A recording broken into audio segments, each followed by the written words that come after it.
तुम्हें ये तो पता ही होगा कि डार्क वेब पे बड़े बड़े ड्रग एम्पायर्स होते हैं, बट कैसे एक हल्द्वानी इंडिया का रहने वाला आदमी यूके में जाके ऑलमोस्ट 3000 करोड़ का ड्रग बिजनेस बनाता है। चलिए इसके बारे में जानते हैं। This is the story of Liston is here AK. Manmeet Singh.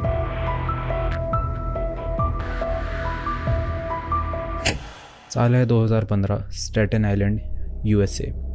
Anthony Cornati नाम का एक बंदा एक बॉडी बिल्डिंग फर्म से अपने लिए स्टेरॉइड्स ऑर्डर करता है। वो इन स्टेरॉइड्स को जब पिक करने जाता है अपने यूजुअल ड्रॉप ऑफ स्पॉट पे, तो वो नोटिस करता है कि जो बॉक्स है वो यूजुअल से बहुत ज़्यादा बड़ा है साइज़ में। उसके बाद वो जब इस बॉक्स को उठाता है तो उसमें से रैटलिंग नॉइसेस आती हैं जो उसको थोड़ा डाउटफुल बना देती हैं। बिकॉज ऑफ दिस डाउट वो अपने यूजुअल रूट की जगह एक डिफरेंट रूट लेने की कोशिश करता है। वो पहले एक कैब बुक करता है, 2-3 ब्लॉक्स दूर जाता है, फिर उस कैब से उतर के एक रैंडम बिल्डिंग में घुसता है, कपड़े वगैरह चेंज करता है और उस बॉक्स को अपने बैग में डाल के वहाँ से निकल के अपने अपार्टमेंट पहुँच जाता है। अब अपने अपार्टमेंट में डरा हुआ वो उस बॉक्स को देखता है और खोलना शुरू करता है। जैसे ही वो उस बॉक्स को खोलता है तो उसके अंदर उसे बहुत सारी पिल्स दिखती हैं जो दिखने में उसके यूजुअल स्टेरॉइड्स जैसी तो बिल्कुल भी नहीं लग रही थी। जब वो उन पिल्स को और ध्यान से देखता है पास से, तो वो देखता है कि ये कलरफुल पिल्स हैं और उन पे अलग अलग टाइप के पैटर्न्स बने हुए हैं और ये एटलीस्ट 2-3 किलो पिल्स थी। उसे ये रियलाइज़ करने में ज़्यादा टाइम नहीं लगता कि वो पिल्स कुछ और नहीं जबकि MDMA ड्रग्स थी। इस पार्सल को खोलने के बाद जिस डीलर से एंथनी ने परचेज़ किया था उस डीलर को मैसेज करता है। ये डीलर होता है लिस्टन इज़ हियर के नाम से। एंथनी इसको पार्सल के बारे में मैसेज करता है और कुछ ही मिनट बाद लिस्टन इज़ हियर का रिप्लाई आता है। लिस्टन उसको बोलता है कि मैंने तुम्हें गलती से किसी और का पार्सल भेज दिया, अगर तुम इसे मेरे लिए असली कस्टमर तक पहुंचा दोगे तो मैं तुम्हें इसके एक्स्ट्रा पैसे दूंगा और तुम्हारे स्टेरॉइड्स भी तुम्हें भेज दूंगा। अब एंथनी सोचता है कि ये उसे बस एक बार करना है और इसके लिए उसे एक्स्ट्रा पैसे भी मिल जाएंगे और उसके स्टेरॉइड्स भी उसके पास आ जाएंगे। ये सोच के एंथनी जाता है और इस पार्सल को लिस्टन के दिए हुए एड्रेस पे आगे भेज देता है। एंथनी को नहीं पता था कि वो एक इंटरनेशनल ड्रग एम्पायर का पार्ट बन चुका है जो कि हज़ारों करोड़ों के ड्रग्स बेच रहे थे। ये जो सेलर था ये फेमस था लिस्टन इज़ हियर के नाम से अलग अलग तरह की डार्क वेब ड्रग वेबसाइट्स पर। Early 2017, north Carolina, USA. DEA officials एक औरत के ऊपर स्पाई कर रहे हैं क्योंकि कुछ सस्पेक्टेड पैकेजेस इस औरत के एड्रेस से आ रहे थे।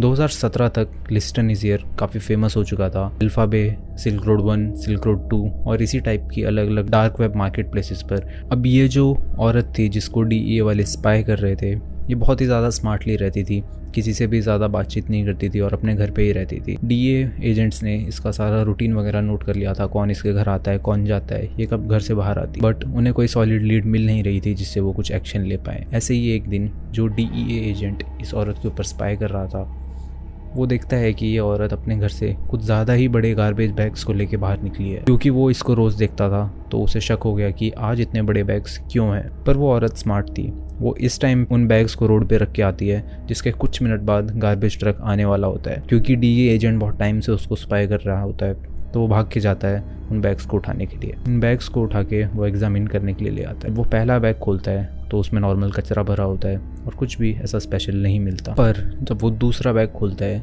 तो उसके अंदर उसका कुछ पाउडर जैसा स्टफ दिखता है और जब वो उसे और अच्छे से एग्जामिन करता है तो समझ आता है कि वो कुछ और नहीं, 2.5 किलो MDMA डस्ट है। अब यहाँ पे सब कुछ बदलने वाला है क्योंकि ऑफिशियल्स को पहली बार एक ऐसी सॉलिड लीड मिली है जिससे वो कुछ कर पाए। इस औरत का नाम होता है एमेंडा ट्रल। इसके अगले दिन एमेंडा की माँ का बर्थडे था और वो एक रेस्टोरेंट पे जाने के लिए रेडी हो रही होती है और तभी उसे सुनाई देता है कि उसकी बिल्डिंग के स्टेट्स में बहुत ही ज़्यादा भगदड़ की आवाज़ आ रही है। वो थोड़ा घबरा जाती है और वही होता है जिसका उसे सबसे ज़्यादा डर था। पुलिस वाले उसका दरवाज़ा तोड़ के घर के अंदर घुस जाते हैं और उसको पकड़ लेते हैं।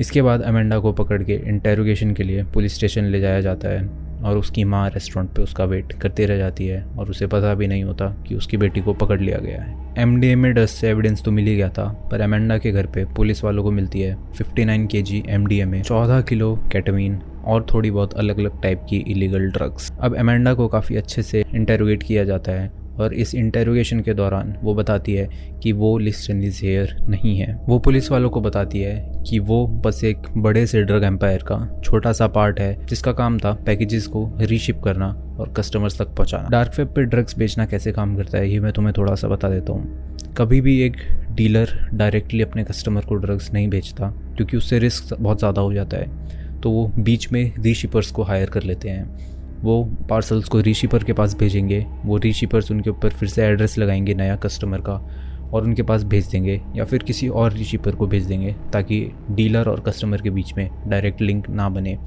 और अमेंडा ट्रोल भी ऐसी ही एक रीशिपर थी। अमेंडा ने बताया कि कुछ साल पहले उसको पैसों की बहुत ज़्यादा ज़रूरत थी जब उसके एक दोस्त ने उसे इंट्रोड्यूस किया लिस्टन इज़ हियर से। लिस्टन अमेंडा को एक पार्सल को रिशिप करने के ऑलमोस्ट $1000 देता था और हर महीने में 6-7 पार्सल भेज देता था। इससे अमेंडा बहुत ही ईजिली पैसे बना रही थी और उसने 2-3 साल के अंदर टोटल 4200 पैकेजेस को रीशिप किया। अमेंडा ट्रोल पुलिस वालों के साथ अच्छे से कोऑपरेट करती है और उनको बताती है कि जितने भी पैकेजेस उसके पास आते और जाते थे उनमें एक चीज़ स्टैंड आउट करती थी, जो था स्टेटन आइलैंड USA में एक घर का एड्रेस। और ये एड्रेस पुलिस की नेक्स्ट लीड थी जिसका वो चेज करने वाले थे।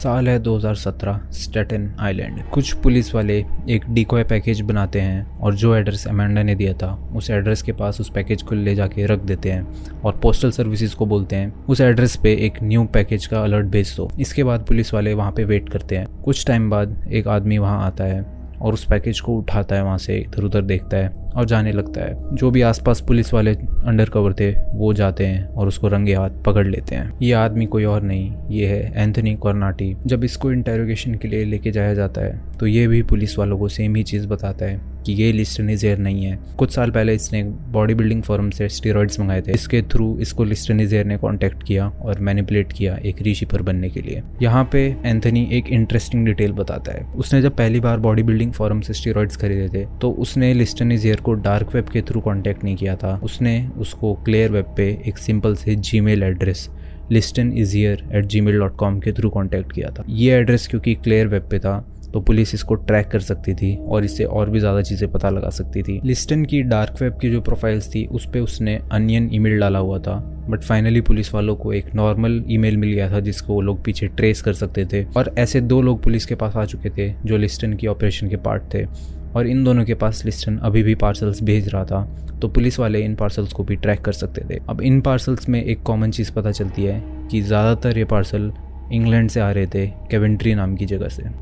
इसके बाद केवेंट्री में पुलिस वाले सारे पोस्ट ऑफिस को स्पाई करना शुरू कर देते हैं और किसी भी तरह की इरेगुलरिटी ढूंढते हैं। कोई ऐसा आदमी जो बहुत ही ज़्यादा पैकेजेस भेजता है या फिर रिटर्न एड्रेस नहीं डालता या फिर फेक रिटर्न एड्रेस डालता हो या फिर एक ही दिन में अलग अलग कपड़े पहन के अलग अलग पोस्ट ऑफिस में पार्सल्स भेजता हो। और इन्हीं पैटर्न्स को देखते हुए वो लोग सर्कल डाउन करते हैं एक आदमी पे जिसका नाम होता है बनमीत सिंह। अब बनमीत सिंह के ऊपर उनको शक तो था ही, पर यह शक कंफर्म हो जाता है जब बनमीत सिंह द्वारा भेजा हुआ एक पैकेज आता है अमेंडा ट्रोल के एड्रेस पे। बनमीत सिंह को और थोड़ा इन्वेस्टिगेट करने के बाद एक अजीब चीज़ सामने आती है कि बनमीत सिंह के नाम के अंडर बहुत सारी कंपनी थी पर उन कंपनी का कुछ भी रेवेन्यू नहीं था, फिर भी वो एक डिसेंट नेबरहुड में डिसेंट लाइफ जी रहा था। अब ये सब चीज़ें मिला के कन्फर्म हो चुका था कि जो मेन सस्पेक्ट है वो बनमीत सिंह ही है। 2019 अप्रैल 26 को सुबह सुबह फाइनली पुलिस वाले बनमीत सिंह को अरेस्ट करने के लिए निकलते हैं। पुलिस वालों के पास डोर को तोड़ने से लेके बनमीत सिंह को रिस्ट्रेंट करने के लिए बहुत कम टाइम था, क्योंकि जैसे ही बनमीत सिंह को थोड़ा सा भी शक होता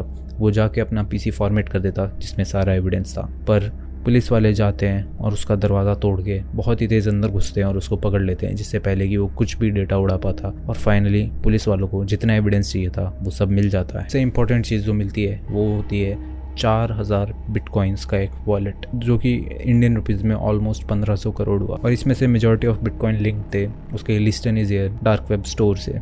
2019 से लेके 2023 तक बनमीत सिंह UK की जेल में रहता है और 2023 में US उसको एक्स्ट्राडाइट करके ओहायो ले आते हैं, जहाँ पे 1 साल बाद वो एक प्ली डील साइन करता है कि वो अपने सारे बिटकॉइंस को फोरफिट कर देगा। बट एक इंटरेस्टिंग चीज़ है कि उसके डार्क वेब प्रोफाइल को जब देखा गया एविडेंस में तो उसमें ऑलमोस्ट 8000 बिटकॉइंस के ट्रांजैक्शन थे, पर उसके वॉलेट में और उसकी प्ली डील में सिर्फ 4000 बिटकॉइंस थे, तो 4000 बिटकॉइंस अभी भी मिसिंग थे। अब जो बचे हुए बिटकॉइंस हैं वो सस्पेक्टेड हैं कि aka.parvinder@gmail.com इस जीमेल आईडी से लिंक्ड अकाउंट पे ट्रांसफ़र किए गए और ये अकाउंट बिलोंग करता है परविंदर सिंह जो कि बनमीत सिंह का भाई है। अब इस चीज़ का कोई सॉलिड एविडेंस नहीं है, पर बहुत ही ज़्यादा चांस है कि बनमीत ने इन सारे बिटकॉइंस को परविंदर को ट्रांसफ़र कर दिया होगा ताकि इन केस वो पकड़ा जाए तो ऑलमोस्ट हाफ बिटकॉइंस सेफ रहे। इस प्ली डील को साइन करने के बाद अप्रैल 25, 2024 में बनमीत सिंह इंडिया हल्द्वानी वापस आता है अपने परिवार वालों के पास। जिस दिन वो घर आता है वो अपने घर वालों से मिलता है, एक अच्छा टाइम बिताता है, डिनर करता है और वो लोग बैठ के बस घर पे बातें कर ही रहे होते हैं और उसी टाइम उसके घर पे आती है इंडियन पुलिस और उसके भाई परविंदर सिंह को अरेस्ट कर लेती है। अब उसको क्यों अरेस्ट किया इसके ऊपर ज़्यादा डिटेल्स नहीं है, पर मोस्ट लाइकली यूएस गवर्नमेंट ने इंडियन गवर्नमेंट को फोर्स किया होगा इस चीज़ के लिए। इसके बाद मनमीत सिंह हल्द्वानी में अपने दूसरे घर पर रिलोकेट कर जाता है, जहाँ कुछ दिनों बाद पुलिस फिर से रेड मारती है और वहाँ पे उन्हें ऑलमोस्ट 300 बिटकॉइंस मिलते हैं और इन बिटकॉइंस को भी लिस्टन इजहिर की एक्टिविटीज़ से लिंक किया जाता है, जिसकी वजह से मनमीत सिंह को भी अरेस्ट कर लिया गया।